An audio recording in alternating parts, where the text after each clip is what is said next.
Hello and welcome back to the Bible in a Year Chronological podcast. Today is July 6, week 27, day 7.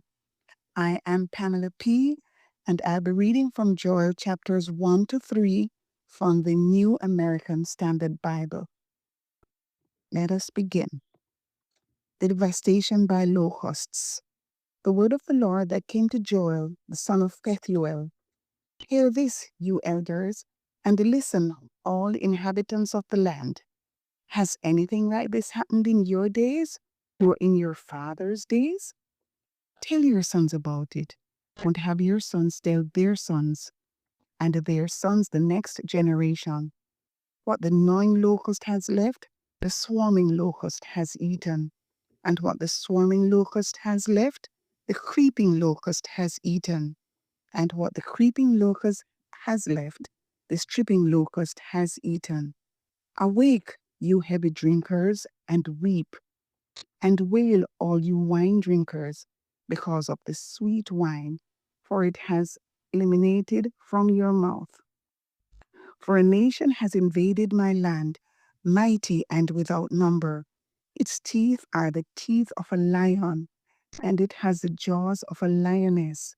It has made my vine a waste, and my fig tree a stump.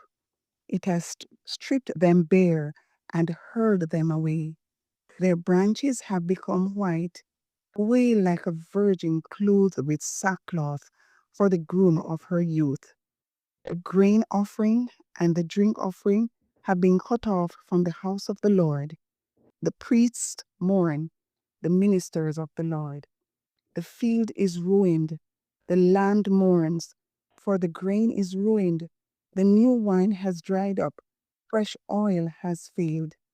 Be ashamed, you farm workers, wail, you wine dressers, for the wheat and the barley, because the harvest of the field is destroyed.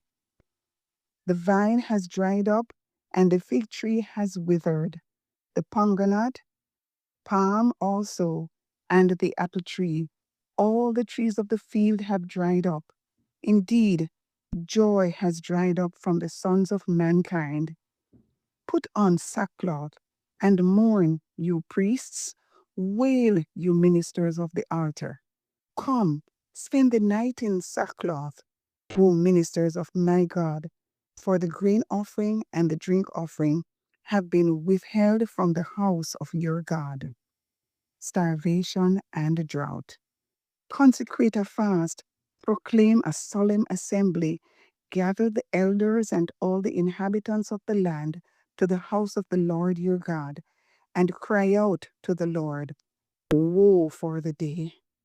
For the day of the Lord is near, and it will come as a destruction from the Almighty. Has food not been cut off before our eyes, and joy and weeping from the house of our God? The seeds have dried up under their shovels. The storehouses have become desolate. The grain silos are ruined because the grain has dried up. How the animals have groaned. The herds of cattle have wandered aimlessly because there is no pasture for them. Even the flocks of sheep have suffered. To you, Lord, I cry out, for fire has devoured the pastures of the wilderness, and the flame has burned up all the trees of the field. Even the animals of the field pant for you, for the stream beds of water are dried up, and fire has devoured the pastures of the wilderness. Chapter 2. The Terrible Visitation. Blow a trumpet in Zion, and sound an alarm on my holy mountain. Let all the inhabitants of the land tremble, for the day of the Lord is coming. Indeed, it is near, a day of darkness and gloom, a day of clouds and thick darkness. As dawn is spread over the mountains, so there is a great and mighty people. There has never been anything like it, nor will there be again after it, to the years of many generations. A fire consumes before them, and behind them a flame devours. The land is like the Garden of Eden before them. but a desolate wilderness behind them, and nothing at all escapes them. Their appearance is like the appearance of horses, and like war horses, so they run. With a noise as of chariots, they leap about on the tops of the mountains, like the crackling of a flame of fire consuming the stubble, like a mighty people drawn up for battle. Before them, the people are in anguish, all faces turn pale. They run like warriors, we climb the wall like soldiers, and each of them marches in line, nor do they lose their way. They do not crowd each other. Every warrior of them marches in his path. When they burst through the defenses, they do not break ranks. They storm the city. They run on the wall. They climb into the houses. They enter through the windows like a thief. Before them, the earth quakes. The heavens tremble. The sun and moon become dark, and the stars lose their brightness. The Lord utters his voice before his army. His camp is indeed very great, for mighty is one who carries out his word. The day of the Lord is indeed great and very awesome, and who can endure it? Yet even now, declares the Lord, return to me with all your heart, and with fasting, weeping, and mourning, and tear your heart, not merely your garments, nor return to the Lord your God, for he is gracious and compassionate, slow to anger, abounding in mercy, and relenting of catastrophe. Who knows? He might turn and relent and leave a blessing behind him, resulting in a grain offering and a drink offering for the Lord your God. Blow a trumpet in Zion, consecrate a fast, proclaim a solemn assembly, gather the people, sanctify the congregation, assemble the elders, gather the children and the nursing infants. Have the groom come out of his room, and the bride out of her bridal chamber. Let the priests, the Lord's ministers, weep between the porch and the altar, and let them say, spare your people, Lord, and do not make your inheritance a disgrace, with the nations jeering at them. Why should those among the people say, where is their God? Deliverance promised. Then the Lord will be zealous for his land, and will have compassion for his people. The Lord will answer and say to his people, behold, I am going to send you grain, new wine, and oil, and you will be satisfied in full with them. And I will never again make you a disgrace among the nations. But I will remove the northern army far from you, and I will drive it into a dry and desolate land, its advance guard into the eastern sea, and its rear guard into the western sea. And its stench will ascend, and its odor of decay will come up, because it has done great things. Do not fear, land. Shout for joy and rejoice, for the Lord has done great things.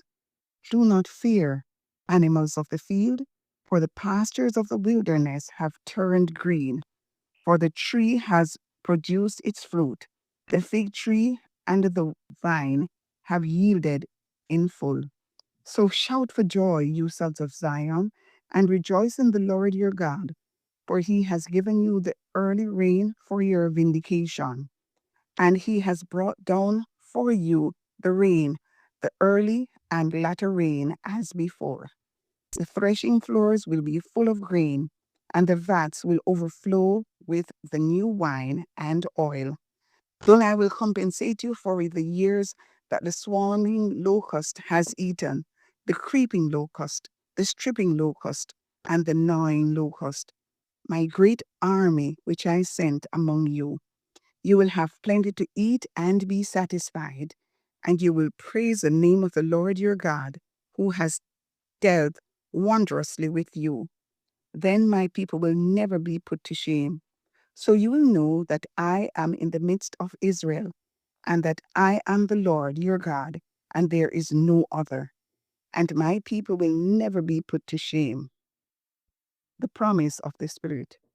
It will come about after this that I will pour out my spirit on all mankind, and your sons and your daughters will prophesy. Your old men will have dreams, your young men will see visions, and even on the male and female servants I will pour out my spirit in those days, the day of the Lord. I will display wonders in the sky and on the earth, blood, fire, and columns of smoke. The sun will be turned into darkness, and the moon into blood, before the great and awesome day of the Lord comes. And it will come about that everyone who calls on the name of the Lord will be saved. For on Mount Zion and in Jerusalem there will be those who escape, just as the Lord has said, even among the survivors whom the Lord calls. Chapter 3. The nations will be judged. For behold, in those days and at that time, when I restore the fortunes of Judah and Jerusalem, I will gather all the nations and bring them down to the valley of Jehoshaphat. Then I will enter into judgment with them there on behalf of my people and my inheritance, Israel, whom they have scattered among the nations, and they have divided up my land. They have also cast lots for my people, traded a boy for a prostitute, and sold a girl for wine so that they may drink. Moreover, what are you to me, Tyre, Sidon, and all the regions of Philistia? Are you repaying me with retribution? But if you are showing me retribution swiftly and speedily, I will return your retribution on your head. Since you have taken my silver and my gold, brought my precious treasures to your temples, and sold the sons of Judah and Jerusalem to the Greeks, in order to remove them far from their territory, behold, I am going to stir them up from the place where you have sold them, and return your retribution on your head. I will also sell your sons and your daughters into the hand of the sons of Judah, and they will sell them to the Sabeans, to a distant nation, for the Lord has spoken. Proclaim this among the nations. Prepare for holy war. Stir up the warriors. Have all the soldiers come forward. Have them come up. Beat your plowshares into swords, and your pruning hooks into spears. Let the weak man say, I am a warrior. Hurry and come, all you surrounding nations, and gather yourselves there. Bring down, Lord, your warriors. Let the nations be awakened and come up to the valley of Jehoshaphat. For there I will sit to judge all the surrounding nations. Put in the sickle, for the harvest is ripe. Come, tread the grapes, for the winepress is full. The vats overflow, for their wickedness is great. Multitudes, multitudes in the valley of decision. For the day of the Lord is near in the valley of decision. The sun and moon have become dark, and the stars have lost their brightness. The Lord roars from Zion and utters his voice from Jerusalem, and the heavens and the earth quake. But the Lord is a refuge for his people and a stronghold for the sons of Israel. Then you will know that I am the Lord your God, dwelling on Zion, my holy mountain. So Jerusalem will be holy, and strangers will no longer pass through it. Judah will be blessed. And on that day the mountain will drip with sweet wine, and the hills will flow with milk, and all the brooks of Judah will flow with water, and a spring will go out from the house of the Lord and water the valley of Shittim. Egypt will become a wasteland, and Edom will become a desolate wilderness because of the violence done to the sons of Judah, in whose land they have shed innocent blood. But Judah will be inhabited forever, and Jerusalem for all generations. And I will avenge their blood which I have not avenged, for the Lord dwells in Zion. Amen. We will be starting a new series on July 7th, where we will read through the Bible again in 365 days following the Tanakh. More details of this reading can be found on our website, BIAYLproject.com. Thanks for joining us. Blessings.